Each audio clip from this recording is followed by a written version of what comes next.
오늘 말씀은 빌립보서 4장 6절부터 7절까지의 말씀입니다. 빌립보서 4장 6절 7절 신약성경 322쪽 빌립보서 4장 6절부터 7절까지의 말씀 함께 읽겠습니다.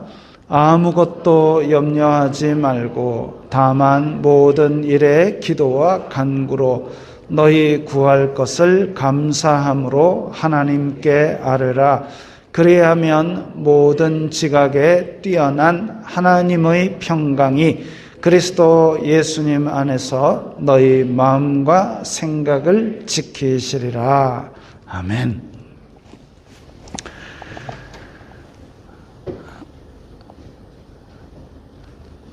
제가 주일학교 때 성경 구절 암송을 시작한 것이 요한복음 3장 16절 하나님이 세상을 이처럼 사랑하사 독생자를 주셨으니 이는 그를 믿는 자마다 멸망치 않고 영생을 얻게 하려 함이라. 그 다음에 나오는 게 이제 사도행전 16장 31절 주 예수를 믿으라. 그리하면 너와 내 집이 구원을 받으리라. 이런 것들을 외웠습니다. 그 다음에 이제 창세기 1장 1절, 창세기 1장 10절, 그 다음에 쭉쭉쭉쭉 나가죠. 팔복도 외우고, 시편 1편, 23편, 150편, 이렇게 이제 마음에 드는 구절들을 또 하고, 그 다음에 또 선생님이 그때는 공과책을 보고 이제 그 주에 요절이 있어요. 요절 외워온나? 그래서 그거를 외워가면은 그 포도알 딱지 스티커가 있습니다. 그 딱지로 이제 뒤에 그 교회 뒤에 게시판에다가 포도 딱지 붙이고 그게 또 그거 하나 붙이려고 또 예배 시간에 예배는 안 드리고 딥다 그 요절 외우고 앉았고 그랬습니다. 그랬는데 시간이 지나면서 제가 성경을 읽게 되니까 요한복음 3장 16절은 니고데모가 밤중에 예수님께 찾아와가지고 어쩌면 거듭납니까? 이런 얘기를 하다가 하나님이 세상을 너무너무 사랑해서 외아들을 보냈다. 그래서 믿으면 구원을 받는다. 그 얘기가 바로 요한복음 3장 16절이었다라는 걸 이제 맥락으로 깨닫게 된 거죠. 그리고 사도행전 16장 31절 주 예수를 믿으라. 그리하면 너와 내 집이 구원을 받으리라 라는 게 그냥 뜬금없이 나온 게 아니라 간수가 감옥에 갇혀 있는 사도 바울 때문에 지진이 나가지고 다 풀어져가지고 야 죄수들이 도망갔구나. 나는 죽어야 돼. 안 그러면 그때 당시는 죄수가 도망가면 간수가 그냥 잡혀 죽었거든요. 그러고 죽으려고 그러는데 사도 바울이 잠깐 우리 여기 있으니까 죽지 마시오. 그래가지고 이제 그 앞에 무릎 꿇고 엎드려서 어떻게 하면 구원을 받겠습니까? 주 예수를 믿어라. 그게 그 맥락에서 나온 거지요.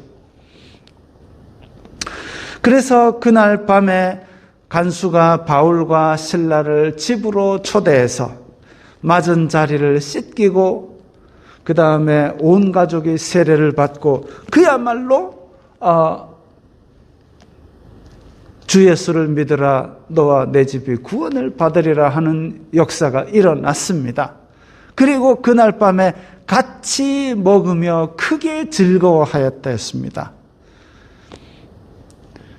사진 넘겨보세요. 또 넘겨주세요. 사도 바울과 실라가 갇혀 있었다는 감옥의 지금 사진입니다. 요즘 감옥이랑은 좀 사뭇 다르죠. 땅 파가지고 그냥 지하에 이렇게 감옥을 만들었습니다. 감옥에서는 왜 지진이 났을까요? 감옥에서는 왜 지진이 났을까요? 이제 그때 제가 주일학교 때 사도행전 16장 31절을 암송하고 그 다음에 중학교 올라가지고는 노래를 배웠는데 복음성가들 기타 치면서 막 배웠는데 그때 울고 있는 형제여 라는 곡에 보면은 가사가 바울과 실라가 빌립보 감옥의 문을 찬송으로 열었다 한 게 나옵니다. 정확하게는 바울과 실라가 잡혀가지고 두드려 맞고 갇혀가지고 밤중에 찬송하고 기도했더니 다른 죄수들이 들었습니다. 그때에 그것 때문에 지진이 났는지 그때 마침 지진이 났는지 정확하게 기록되어 있지는 않지만 그때 지진이 났던 것이죠. 어쨌든 감옥문이 다 열렸습니다. 그러면 지금 우리가 시간을 자꾸 거꾸로 올라가고 있습니다. 감옥에는 왜 들어갔을까요? 자, 사진을 한번 넘겨보세요. 제가 그림을 또 찾아오려고 많이 찾아왔는데 이야기 다음이네요. 감옥에는 요게 지금 간수가 무릎 꿇고 어찌하면 구원을 받을까요? 라는 부분이고 또 넘겨보세요. 감옥에는 왜 들어갔을까요? 자, 요게 바울과 실라가 기도처로 가고 있는데 저렇게 막 여자 하나가 쫓아 뛰어나오면서 와, 이 사람은 하나님의 복음을 전하는 사람이야 하고 막 이를 쫓아옵니다. 하루가 그런 게 아니라 하루 이틀 사흘날 맨날 지나갈 때마다 그래요. 사도 바울이 괴롭겠지요. 이 여자는 점치는 귀신이 들린 여종입니다. 여종이 귀신이 들렸는데 주인이 거기에 점치는 그런 거를 하려고 그걸로 돈 벌려고 밖에 내놨던 여자인데 그래가지고 사도 바울이 맨날 저러고 소리 지르고 쫓아오니까 괴로워서 그래서 예수 그리스도의 이름으로 명하노니 귀신아 나가라. 귀신이 나갔어요. 그래가지고 여자가 맨정신이 되고 눈 끔뻑끔뻑 하고 있으니까 주인이 보니까 이제 점을 못 치겠거든요. 사업이 망한 거예요. 수입이 없어진 거예요. 그래서 저 바울과 실라 저놈들을 잡아라. 저놈들은 우리가 따르지 못할 이상한 풍습을 전하는 이상한 사람들이다 해가지고 관에 고발을 했습니다. 관에 잡혀갔어요. 채찍으로 때려가 감옥에 넣어라 해가지고 때려 패가지고 감옥에 넣은 겁니다. 그런데 그럼 또 시간을 또 거슬러 가봅시다. 바울과 실라가 매일 그 골목을 지나다녔던 이유는 뭘까요? 바울과 실라가 기도처로 가야 됐던 이유는 뭘까요? 자, 넘겨보시면 또 지도가 나옵니다. 이게 파란 거하고 땅하고 구별이 좀 너무 연해서 잘 안 되는데요. 원래 제일 오른쪽에 수리아 되어 있는 그 위에 안디옥이라고 있죠. 저 동네쯤에서 이제 바울과 실라가 전도 여행을 출발을 합니다. 그래가지고 쭉쭉쭉쭉쭉쭉 서쪽으로 가다가 지금 가운데 제일 위에 빨갛게 빌립보라고 되어 있죠. 저기를 건너가게 됩니다. 가운데 위에 빌립보. 저 성은 마게도니아 지방의 첫 관문이 되는 도시입니다. 우리로 치면 이제 한반도로 치면 부산쯤 되는 도시입니다. 그러다 보니까 이렇게 관문인 도시고 그런데 여기에 유대인 10명 정도가 살면 유대인 남자 10명 있으면 회당을 지어놓고 안식일에 회당에서 말씀도 읽고 기도도 하는데 유대인 10명이 사는 도시가 아니었던 모양입니다. 그래서 회당이 없어요. 회당이 없는 경우에는 보통 성 밖에나 강가에 기도처를 만들어서 유대인들이 모여서 기도하고 그럽니다. 그래서 안식일에 회당이 없어서 기도하러 기도처를 가보니까 여자들 몇이가 얘기하고 있는데 거기에 가서 사도 바울이 복음을 전했는데 그 여자들 중에 누가 있었나 하면은 루디아라는 여자가 있었습니다. 루디아라는 여자는 자주 옷감 장사였습니다. 자주 옷감이 자주색 옷감. 지금은 우리가 뭐 빨주노초 파남보 아무 옷이나 입을 수 있지만 그때 당시에 그 무슨 고둥을 수백 마리를 잡아가지고 그걸 뭐 이렇게 처리를 해가지고 말리고 막 이래가지고 요만큼 얻을 수 있는 게 그 자줏빛 염료였습니다. 그러다 보니까 그 옷은 아무나 입으면 안 돼요. 특히나 그 옷을 딱 이렇게 빨간색에 가까운 그 자주색 옷은 왕만 입을 수 있었습니다. 근데 그게 이제 조금 바래고 그 좀 이렇게 떨어지면은 약간 그러니까 계속 가면 이제 나중에 파란색 쪽으로 가게 되는데 그래서 빨갈수록 높은 사람이 입고 그 밑에는 귀족이 입고 그 밑에는 뭐가 있고 그래 저 밑에 파랗게 되면 이제 일반 사람들도 입는데 그래서 그 자줏빛 옷감을 파는 이러면 이제 명품관 사장쯤 됩니다. 그게 제 생각이에요. 하여튼 자주 옷감 장사 루디아가 그 말씀에 감동을 받고 우리 가족이 다 믿겠습니다 해가지고 사도 바울과 실라를 억지로 잡아다가 우리 집에 머물면서 말씀을 전해주세요 하고 자기 집에 머물게 했습니다. 그리고 기도하러는 기도처에 가는 길이었죠. 그 가는 길마다 그 귀신 들린 여종이 막 소리를 질러서 이렇게 쫓아내고 이제 다시 또 시간을 이제 거슬러 가는 걸 멈춰서 이제 다시 돌아갑니다. 자, 그래서 빌립보에 왔어요. 루디아를 만났어요. 루디아 집에 머물면서 복음을 전했습니다. 그랬는데 기도하러 가는 길 매일매일 귀신 들린 여종이 쫓아왔어요. 그래서 그 귀신을 쫓아냈더니 그 귀신 들린 여종의 주인이 돈 못 번다고 이제 사도 바울과 실라를 잡아다가 관에 고발을 하고 관에서는 채찍질을 해서 감옥에 가뒀습니다. 그 감옥에서 찬송하고 기도해서 감옥이 흔들리고 거기서 간수가 도망갔는 줄 알고 죽으려고 했는데 죽지 마시오. 그래가지고 간수와 집에도 복음이 들어갔습니다. 자, 여기 이제 다시 시간을 제대로 돌려놓은 겁니다. 그래서 대략 루디아, 그 다음에 간수의 만남을 사도 바울과 루디아, 사도 바울과 간수의 만남을 통해서 지금 복음이 시작됐고 이것이 바로 빌립보 교회의 시작으로 보입니다. 빌립보서는 오늘 본문 빌립보서는 사도 바울이 로마에 갇혀 있으면서 빌립보 교회에 쓴 편지입니다. 기쁨의 편지라 부를 정도로 기뻐하라는 말씀이 많이 있습니다. 기뻐하라. 빌립보서는 기쁨의 편지라고 부를 정도입니다. 루디아와 간수가 사도 바울을 통해서 예수 그리스도를 만난 감동으로 시작된 교회이니까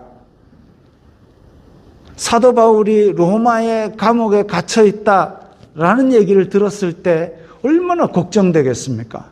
얼마나 마음이 안타깝겠습니까? 사도 바울이 고린도에 가고 이렇게 할 때 그 비용도 다 될 정도로 빌립보 교회는 사도 바울에게 개인적으로도 아주 친밀하고 아주 정이 깊은 그런 관계입니다. 그런데 감옥에 갔는데 기뻐한다는 게 말이 됩니까? 아이고 사도 바울이 감옥에 갔네 아싸라비야. 이건 아니잖아요. 제가 만약에 복음으로 인해 감옥에 가게 되면 우리 내리교회 성도들은 기뻐하겠습니까? 좀 그렇지요? 만일 제가 복음 때문에 갇히게 된다면 기뻐하십시오. 성경에서 그렇다 해가지고 고난을 받는다 하더니 우리 강 목사도 성경대로 고난 받네. 기뻐하자. 대신에 기도하자. 거기서 잘 지내고 거기서 감사가 무너지지 않고 우리 교회도 든든히 서가는 걸 보여주기 위해서 함께 기도하자. 그래서 기뻐하고 위에서 기도해 주십시오. 그거 어쩌겠습니까? 빌립보 교회는 미약하게 시작된 교회지만 사도 바울의 비용도 여러 번 보낼 정도로 특별한 교회였습니다. 빌립보 사람들이 그러면 부자라서 자주 옷감 장사하니까 부자겠네. 돈이 남아도니까 그 좀 주도 되지. 아니요. 그렇게 생각해서는 안 되죠. 마게도니아도 그때 당시에 로마의 식민지였습니다. 로마의 식민지 시대는 우리가 알잖아요. 역사를 배워서. 다 뺏어갑니다. 뭐 좀 남는다 싶으면 다 뺏어가는 게 식민지예요. 그런 곳에서 정말 힘겹고 어렵게 번 돈인데 그걸 사도 바울을 위해서 썼습니다. 심지어는 그 마게도니아 지방보다 저 밑에 있는 고린도가 훨씬 부자입니다. 근데 고린도가 부자인데도 불구하고 사도 바울은 그들로부터는 아무것도 받지 않았습니다. 근데 가난한 이 빌립보 교회에서 사도 바울이 야 빌립보 교회 돈 내! 이렇게 했느냐? 아니에요. 진짜 돈 내! 할 것 같으면 부자인 고린도에 가서 돈 내라 하는 게 더 맞지요. 근데 왜 냈느냐? 빌립보 교회는 정말 자원하는 마음으로 충성을 했습니다. 수탈을 당하는 팍팍한 생활 가운데도 그렇게 사도 바울의 비용을 댈 정도로 서로 좀 애틋하고 찐하고 따뜻한 관계였던 거죠. 그래서 그것에 대해서 사도 바울은 이것은 받으실 만한 향기요. 하나님을 기쁘시게 한 것이다 라고 4장 18절에 그렇게 언급을 하고 있습니다. 왜 제가 이렇게 빌립보 교회의 시작과 형편들을 길게 설명했느냐? 오늘 말씀이 어떻게 나왔는지 배경을 설명하고자 함입니다. 제가 아까 요한복음 3장 16절이 그냥 하나님이 세상을 이처럼 사랑하사 독생자를 사도행전 16장 31절이 주 예수를 믿어라 그리하면 너와 내 집이 그냥 그렇게 하는 게 아니라 이게 니고데모가 그 밤중에 찾아와가지고 그 얘기를 했구나. 그 간수가 무릎 꿇고 내가 어떻게 하면 살 수 있을까요? 주 예수를 믿어라 그리하면 너와 내 집이 그런 맥락이구나를 오늘 말씀도 그런 맥락에서 나온 걸 아시라고 지금 이렇게 장황하게 길게 설명을 했습니다. 오늘 본문은 많이들 암송하시는 구절입니다. 아무것도 염려하지 말고 옛날 개역 성경에서는 오직 모든 일에 기도와 간구로 너희 구할 것을 감사함으로 하나님께 아뢰라 그랬고, 여기 이제 개정개혁판에서는 다만 모든 일에 기도와 간구로 그랬고, 그리하면 모든 지각에 뛰어나 하나님의 평강이 그리스도 예수님 안에서 너희 마음과 생각을 지키시리라. 이 구절은 많이들 암송한다는 얘기를 제가 계속하는 이유는 암송하십시오. 해도 또 까먹는데 또 까먹으면 또 암송하시면 됩니다. 그래서 계속 하십시오. 계속 까먹고 계속 하고. 저도 뭐 평생 하겠습니까? 이거 다 까먹고 또 하고 까먹고 또 하고. 그래서 기계적으로 읽지 말고 오늘 그 빌립보 성도들을 위해서 사도 바울이 감옥에서 정말 고마운 마음으로 나 여기 잘 있으니까 하나님 안에서 기뻐하세요. 걱정하지 말고 그러면은 하나님이 지켜줄 겁니다. 그 얘기를 썼구나라고 좀 실감나게 읽고 암송하자는 거죠. 감옥에 있는데 나 잘 있으니까 기뻐하고 하나님께 모두 맡기고 그분의 선한 뜻에 의지하자. 이런 얘기입니다. 그게 오늘 본문이죠. 성경에서는 자꾸 염려하지 말라고 합니다. 염려하지 말라. 어떤 사람은 믿음의 반대말이 염려라고 합니다. 그렇다고 해서 지금 막 걱정하고 염려하고 있는데 가서 아이고 믿음의 반대말이 염려입니다. 아이고 믿음이 없으시군요. 이러면 안 되죠. 그건 참 고난을 주는 위로자입니다. 뺨 안 맞으면 다행이죠. 우리가 일상을 살다 보면 염려가 없을 수가 없습니다.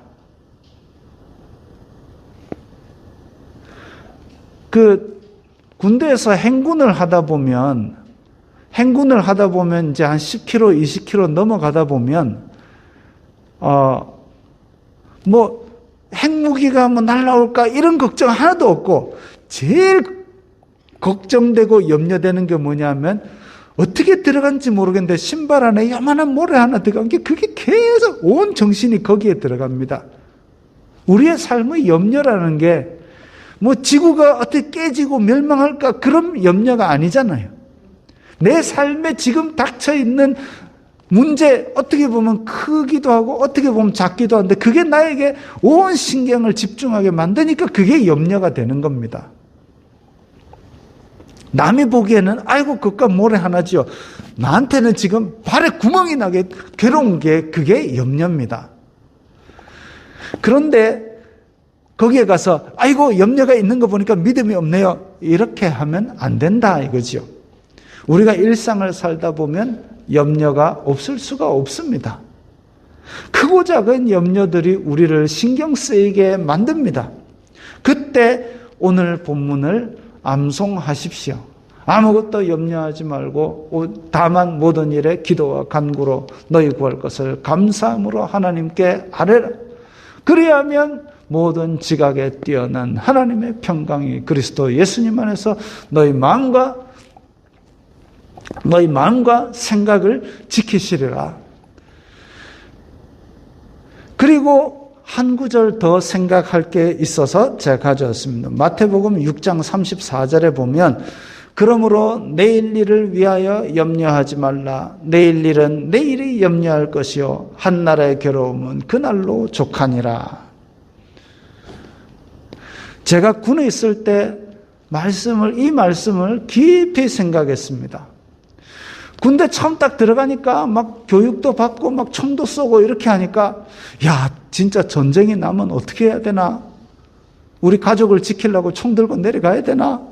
아니면 만약 무장공비가 침투하면 어떻게 해야 되나? 막 그렇게 걱정한다고 날 전쟁이 안 나겠습니까? 내 잠만 축나고 있었던 거죠. 그때 당시에 지금 내가 해야 될 일은 경계 근무를 철저히 서는 겁니다. 그러다가 전쟁이 나면, 무장공비가 오면 내가 훈련한 대로 내 자리에서 내 임무를 수행하면 됩니다. 지금 내가 해야 될 일을 하는 것 말고 내가 더 할 수 있는 게 없어요. 걱정할 필요가 없는 겁니다. 그런데다가 오늘 본문에서 내 힘으로 안 되는 어려운 일을 만나면 염려만 하지 말고 기도하라 그랬습니다. 그래서 기도하면서 일했습니다. 그러고 나니까 마음이 평안했습니다. 몸이 고된 날도 있었지요. 그러나 마음이 평안했습니다. 내일도 이거 삽 들고 여기 가서 고생할 낀데 그 생각 해봐야 그건 내일 고생할 거고 내일 일을 위하여 염려할 필요가 없고 내일도 고생할 건데 생각하지 말고 오늘 일 다 했으면 그냥 푹 자면 됩니다. 이 말씀이 그때 당시에 그렇게 가슴에 팍 와닿은 거죠. 그러고 나서 오늘 본문 아무것도 염려하지 말고 기도하면 되는구나. 그래서 뭔가 걱정거리가 생기면 기도하고 지금 내 자리에서 내 할 일 하고 밤 되면 자고 만약 그런데 염려가 우리 마음을 사로잡으면 어떻게 될까요? 염려가 마음을 사로잡으면 불평이 냅니다. 원망이 나옵니다. 내 임무를 떠나서 내 욕심을 챙기게 됩니다. 저 뒤에 남겨놓고 우리 가족 어떡하노? 염려가 있다 보면 내가 왜 여기 묶여있지? 하고 총 들고 수류탄 들고 우리 가족 지키러 나가면 결국 마음으로도 죄를 짓고 몸으로도 죄를 짓게 됩니다. 일하면서도 다른 생각을 합니다. 그래서 회사에 나가가지고 아이고 이놈의 회사 돈도 많이 안 주고 하면서 탕비실에 가고 공용으로 커피 된 거 한 줌씩 해가 주머니에 넣고 집에 갖고 가고 막 사탕 한 줌 해가 집에 가고 이래라도 본전을 뽑겠다. 그런 식으로 빼돌리게 되니까 몸으로도 죄를 짓게 되는 거죠. 마음으로도 원망 불평하고 욕심 챙기고. 그래 해운대에 있는 어떤 아파트에서는 그 사장이 돈을 700억이나 빼먹었지 않습니까? 그래서 감옥에 들어갔죠. 염려하지 말고 기도하면, 원망 불평하지 말고 기도하면 하나님의 평강이 너희 마음과 생각을 지킨다 그랬습니다. 뭘로부터? 염려로부터, 근심으로부터. 잠언에 보면 마음의 근심은 뼈를 상하게 만든다 그랬는데 마음으로부터, 근심으로부터, 불평으로부터, 원망으로부터, 죄악으로부터 우리의 마음과 생각을 지켜주시는 겁니다. 염려하지 말고 염려가 들어올 때 기도를 하면. 씨 뿌리는 비유에도 염려가 나옵니다. 마가복음 4장 18절에 또 어떤 이는 가시떨기에 뿌려진 자니 이들은 말씀을 듣기는 하되, 그러니까 염려를 꾹 짊어지고 말씀을 들으면 세상의 염려와 재물의 유혹과 기타 욕심이 들어와 말씀을 막아 열매 맺지 못하게 되는 자요. 염려가 마음에 있으면 그 염려는 가시떨기처럼 말씀이 열매 맺지 못하게 막습니다. 그 염려의 정체가 세상의 염려와 재물의 유혹과 기타 욕심이라 그랬습니다. 먹고 사는 살림살이로 염려하는 것입니다. 아니 그러면 집에 쌀이 똑 떨어졌는데 걱정이 안 됩니까? 근심하고 염려해갖고 쌀이 나올 것 같으면 근심하고 염려하면 되는데 그게 아니니까 염려하지 말고 기도하라는 겁니다. 하나님 쌀이 뚝 떨어졌습니다. 쌀 좀 줘보세요. 기도하라는 겁니다. 그러면 말씀도 열매 맺고 기도도 응답받고. 예수님도 염려하신 적이 있습니다. 겟세마네 동산에서 제자들한테 와가지고 얘들아 내가 고민하여 죽게 되었다. 걱정이 너무 심해서 죽을 지경으로 지금 고민이 되고 염려가 되고 근심이 되는 그런 아픔을 예수님께서도 호소하셨습니다. 염려가 없을 수는 없는 거죠. 그때 예수님은 어떻게 했습니까? 머리 쥐어뜯으면서 근심하니까 머리 빠지네 이랬습니까? 아니요. 기도하셨잖아요. 그래서 겟세마네 동산에서 예수님께서는 근심하여 죽게 되었을 때 기도하셨습니다. 마가복음 11장 24절에 보면 그러므로 내가 너희에게 말하노니 무엇이든지 기도하고 구하는 것은 받은 줄로 믿으라. 그리하면 너희에게 그대로 되리라. 예수님께서 기도한 것은 받은 줄로 믿으라고 하셨습니다. 그래서 오늘 본문에 보면 감사함으로 아뢰라 이랬습니다. 하나님, 이런 것을 하나님께 다 맡겨버립니다. 주님께서 주실 은혜를 감사합니다. 사도 바울이 빌립보에서 여종의 귀신을 쫓아냈습니다. 나쁜 일입니까? 아니에요. 여종의 귀신을 쫓아냈는데 고발당해가지고 두드려 맞고 감옥에 갔습니다. 억울하잖아요. 억울할 때 뭐 했습니까? 기도하고 찬송했다 그랬습니다. 내일 또 어떤 매를 때릴지 모르지만 일단 찬송하고 기도한 겁니다. 사도 바울도 맞으면 아픕니다.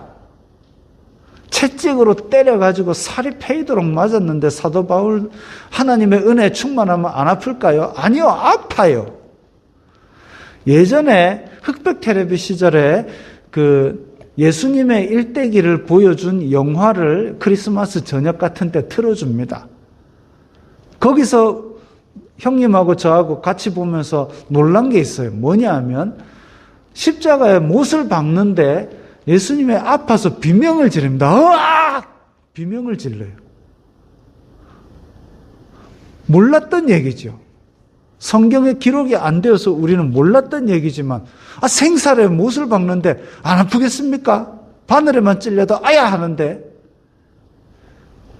그 사도 바울도 맞으면 아파요. 살이 패이도록 채찍을 맞으면 아파요. 그럼에도 불구하고 밤에 찬송하고 기도했습니다. 거기 오늘 빌립보서 말고 저 사도행전 16장, 아까 제가 왜 사도행전 16장 31절에 간수 얘기 나온다 했잖아요. 사도행전 16장에 빌립보 들어간 얘기가 나오는데 읽어보시면 옷도 찢어가지고 벗겼다 그랬습니다. 아니, 사도 바울이 나이가 몇인데 그 옷을 막 찢어 벗겨가지고 반쯤 뻘거벗긴 상태에서 두드려 패니까 얼마나 부끄럽기도 부끄럽겠습니까? 그런데도 불구하고 부끄럽고 아픈데도 불구하고 찬송하고 기도했습니다. 제정신이 아니지요. 그런데 사도 바울의 마음이 평안했습니다. 평안하니까 찬송하고 기도하는 거죠. 마음과 생각이 죄짓지 않도록 지켜주신 겁니다. 마지막으로 빌립보서 4장 9절, 오늘 본문의 뒷구절 보면 너희는 내게 배우고 받고 듣고 본 바를 행하라. 그리하면 평강의 하나님이 너희와 함께 계시리라. 사도 바울은 말로만 지시하지 않았습니다. 아이고, 무리해서 집 사지 말고 집을 팔으시, 그러니까 저거는 집 하나도 안 팔고 그런 인간들이 아니었다는 거죠. 사도 바울은 빌립보에서도 가르치고, 그래서 빌립보 성도들이 배우고 받고 들었습니다. 그리고 사도 바울의 삶을 통해서 봤습니다. 루디아가 매일 기도하러 가는 사도 바울을 봤습니다.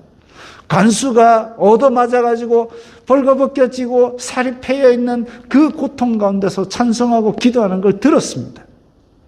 그것을 행하면, 염려가 생길 때마다 기도하면서 감사하면, 그러면 평강의 하나님이 함께 계신다고 했습니다.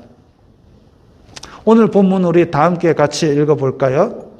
아무것도 염려하지 말고 다만 모든 일에 기도와 간구로 너희 구할 것을 감사함으로 하나님께 아뢰라. 그리하면 모든 지각에 뛰어난 하나님의 평강이 그리스도 예수님 안에서 너희 마음과 생각을 지키시리라. 마지막으로 읽고 나니까 모든 지각에 뛰어난이라는 말이 또 궁금해지지요. 저는 안 궁금해요 라시는 분이 있을 수도 있지만, 자, 현대인의 성경에서는 모든 지각에 뛰어난 이거를 도저히 상상도 할 수 없는 하나님의 놀라운 평안 이렇게 번역했고, 킹제임스 성경에서는 모든 이해를 뛰어넘는 하나님의 평강이라고 번역을 했습니다. 아까 바울이 얻어맞고 갇혀가지고 찬송하고 기도한 게 제가 제정신이 아니라 그랬습니다. 우리는 그걸 도저히 상상도 할 수 없죠. 모든 이해를 뛰어넘지요. 그런 평강이 사도 바울의 것이 아니라 이제 우리의 것이 될 수 있습니다. 오늘 말씀을 기억하고 오늘 말씀을 배우고 받고 듣고 본 바를 행하는 우리 모든 성도들에게 도저히 상상도 할 수 없는 하나님의 놀라운 평안, 모든 이해를 뛰어넘는 하나님의 평안이 함께하기를 바랍니다. 오늘 이 말씀 기억하시면서 우리 다 함께 결단하는 기도를 드리겠습니다. 결단하는 기도를 드리겠습니다. 다 함께 목소리 내어서 짧게 기도하겠습니다. 거룩하신 아버지 하나님 감사합니다. 오늘 말씀에서 하나님의 평안을 얻는 방법을 이야기하고 있습니다. 온 세계가 지금 코로나로 인하여 염려하고 고통하고, 또한 우리의 삶의 현장에서도 염려하고 고통하는 일들이 없을 수는 없지만, 그때에 우리는 그 염려를 굴리는 것이 아니라 염려가 생길 때마다 하나님께 감사하며 기도하게 하여 주시옵소서. 그리하여서 우리의 마음속에 하나님의 평안으로 도저히 상상할 수 없는 모든 이해를 뛰어넘는 하나님의 평안이 우리 가운데 있게 하여 주시옵소서. 우리 성도들의 삶과 마음에 하나님의 평안으로 말미암아 우리 성도들의 마음과 생각을 지켜 보호하여 주시옵소서. 거룩하신 아버지, 저희들이 주님 앞에 나올 때에 예물을 드렸습니다.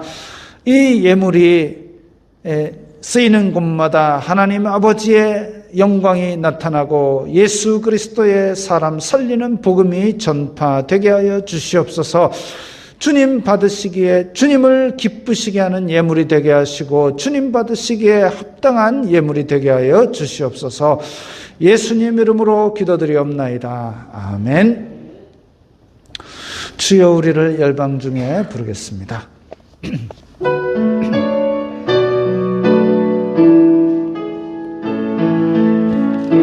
주여, 우리를 열방 중에 작은 등불이 되게 하시옵소서.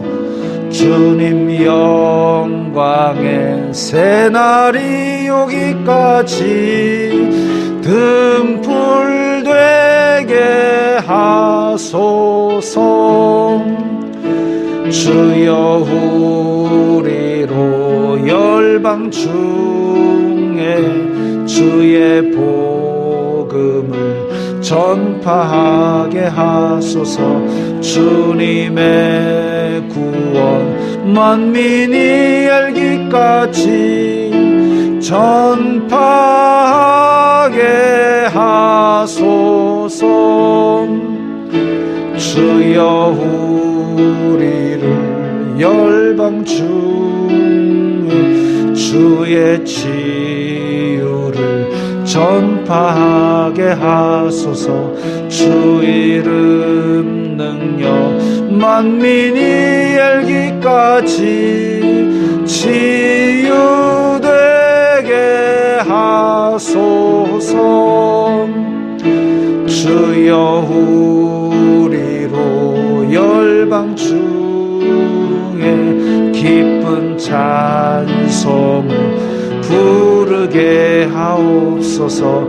주 예수 찬양 온 땅 울릴 때까지 찬송되게 하소서. 주여, 우리를 열방 중에 하나님 백성 삼아 주시옵소서. 주님의 나라 마침내 임하겠네. 예수 다시 오시네. 예수 다시 오시네. 예수 다시